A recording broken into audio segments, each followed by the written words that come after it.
Ready for a fun fact? The human heart accounts for approximately 0.5% of the body's weight. Yet, it consumes about 8% of the body's total ATP, or adenosine triphosphate, which, if you weren't aware, is the energy substrate our cells use to, well, survive. And the main producer of this ATP, mitochondria, occupy roughly 30% of the typical cardiomyocyte, aka heart cell, putting them right up there at the top when it comes to mitochondrial density per cell type. But not the only reason their function and efficiency is critical for heart health. In fact, it's actually only the beginning. Here's why cardiovascular health doesn't exist without mitochondria health.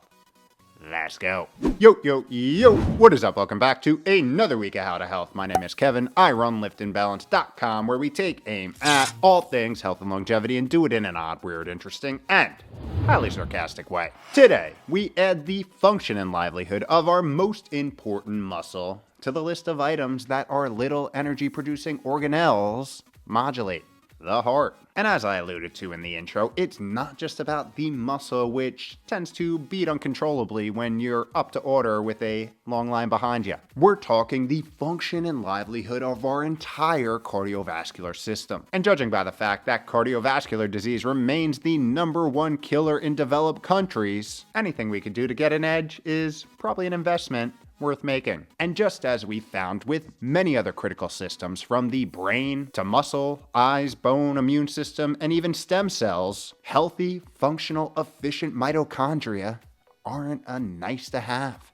They're a necessity. And guess what? When it comes to the cardiovascular system, the trend continues, as a growing body of research has displayed that mitochondria are not only essential for sustaining continuous cardiac function, but play both a direct and indirect role in modulating the function of everything else. From the endothelial cells, which form the walls of the 60,000 or so miles of blood vessels spread within us, to the levels of inflammatory compounds which influence the risk of atherosclerosis, aka plaque buildup. And here's the best part. We're going to walk through why and ways to start modulating your mitochondria for good, rather than just walking around with mini reactors that can explode at any moment. And yes, I'm exaggerating, but only a little. So this heart-mitochondria connection begins with some simple energetic math. So brush off those TI-84s. And yes, I understand I'm aging myself. But if you know, you know. Our heart demands a substantial amount of energy compared to other organs. As mentioned in the intro, consuming around 8% of the body's total ATP, which is a lot. But it also makes sense, as this constantly pumping muscle is constantly pumping. Yes, relaxing when we sleep, but thankfully never stopping. Until, well, it does, most of the time being the first and last time it happens. And because it's a 24/7 operation, this muscle has developed the preference to leverage fatty acids as its main source of energy, rather than glucose, which is a much more available energy source due to our long-term storage capabilities. This, of course, is when things are operating in an ideal, efficient manner, which unfortunately isn't the base case anymore for us humans living in this modern world, as it's estimated that up to 88% of the adult population in countries like the United States are living with some sort of metabolic dysfunction, most of which being undiagnosed. And if you were to guess what exactly is at the foundation of all things cellular and metabolic health, you'd be right by guessing mitochondria. Yes, the genome too, but without these little buggers synthesizing energy, regulating redox balance, biosynthesis, ion homeostasis, protein quality control, reactive oxygen species signaling, inflammation, and cellular growth and death, you're not going to be enjoying your morning iced latte. And as we've seen through all of our deep dives on the topic to date, and there's a lot of them, linked below, when these buggers become weak, dysfunctional, and leaky, biological problems become the norm. And as it pertains to the heart, this starts with energy balance, as mitochondrial function is central to supplying the energy required for the heart's contraction-relaxation cycle. And when these mitochondria become damaged, a common byproduct of this modern ultra-processed, ultra-sedentary, ultra-stressed, ultra-sleep-deprived world, it can impair the heart's energy dynamics in a big way. First, by reducing its ability to create energy via fatty acid oxidation and relying much more heavily on the less efficient glycolysis, setting the stage for an energy shortage, making it harder to pump blood, while also increasing the secretion of unstable, damaging molecules called reactive oxygen species that can damage cells further and lead to heart problems like cardiomyopathy,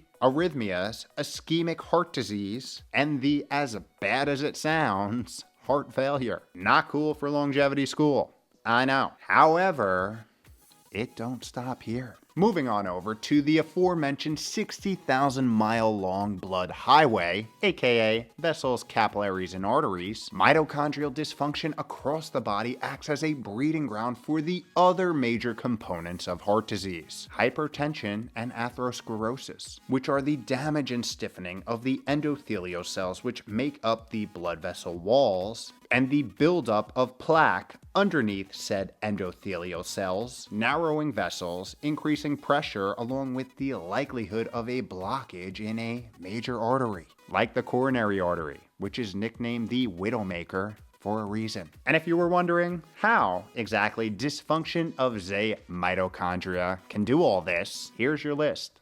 First, the obvious. It impairs energy production and thus the overall function of the cell. But it also reduces nitric oxide bioavailability, which is critical for vasodilation, throws off calcium balance, increases reactive oxygen species leakage, which are those aforementioned unstable compounds that damage healthy cells via protein and fat oxidation, or even damage the genome itself, and as a byproduct from all the leak and damage, drives more inflammation, which happens to be a prerequisite for almost all of the disease states we humans face. So it makes sense that there is a direct association between dysfunctional mitochondria and increases in inflammation. Now, when it comes to conditions like atherosclerosis, simply having mitochondria dysfunction and an increase in inflammation is not sufficient for plaque buildup, as we discussed here, which is good.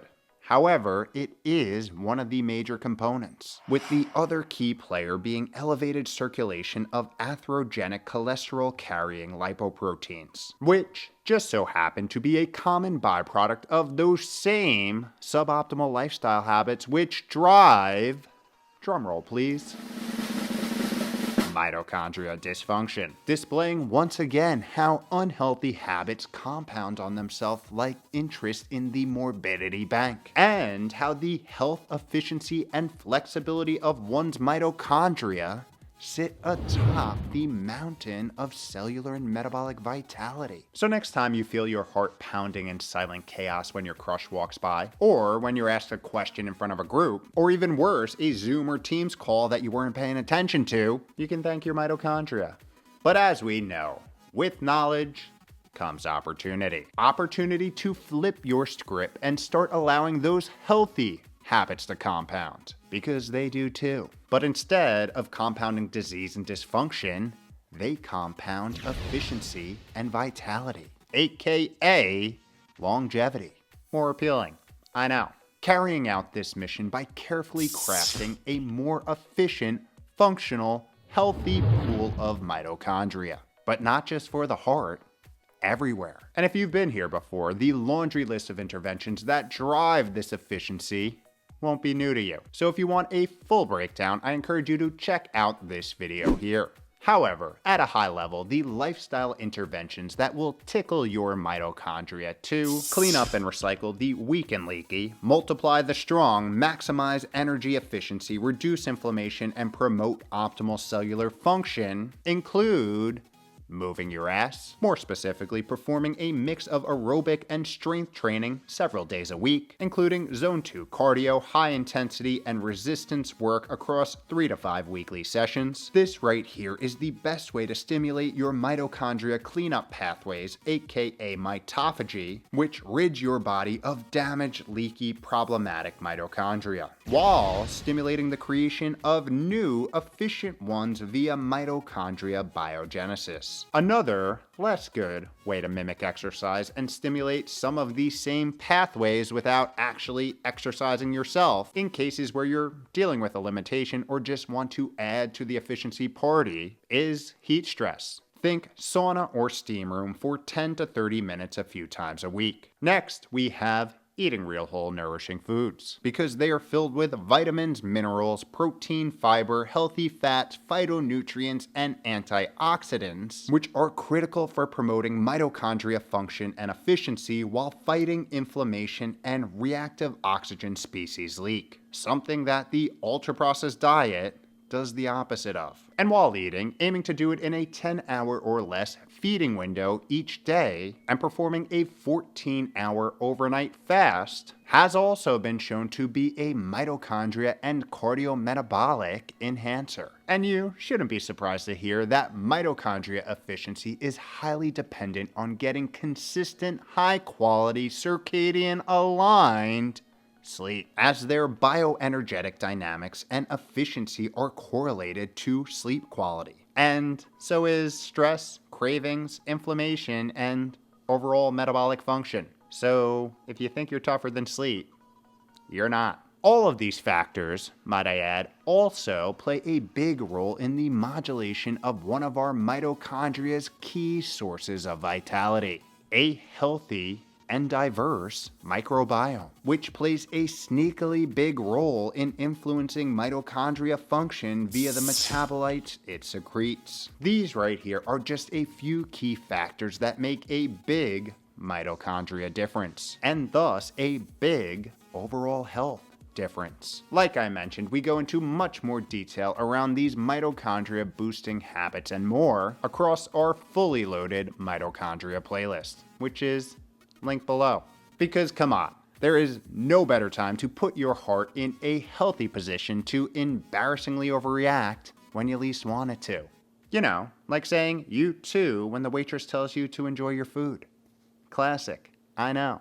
And one of the reasons you need to keep your heart and mitochondria strong is to make sure you don't you too your way into extinction. 'Cause damn, that embarrassment is real. So get out there and go own it.